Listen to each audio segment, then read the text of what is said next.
ফেনীর চারদিকে শুধু পানি আর পানি। লক্ষ লক্ষ ঘর বাড়ি এখনো পানির নিচে তলিয়ে আছে। নিদারুণ কষ্টে তারা এখন রয়েছেন।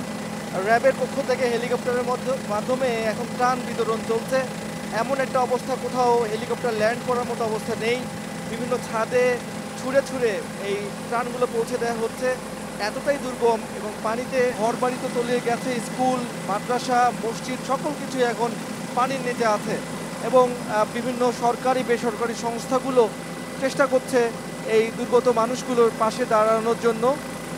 যদিও পানি কিছুটা কমেছে, তারপরেও কিন্তু অনেক আমরা দেখতে পাচ্ছি যে কোনোভাবেই নৌকায় এবং স্পিডবোট ছাড়া এই এলাকাগুলোতে ত্রাণ পৌঁছানো একেবারেই সম্ভব নয়। উপর থেকে দেখে যেটা মনে হচ্ছে এখনও অনেক মানুষ ত্রাণের অপেক্ষায় রয়েছে এবং ফায়ার সার্ভিস, সেনাবাহিনী, নৌবাহিনী, র্যাব, পুলিশ সবাই চেষ্টা করছে এই মানুষগুলোর, দুর্গত মানুষগুলোর পাশে দাঁড়ানোর জন্য।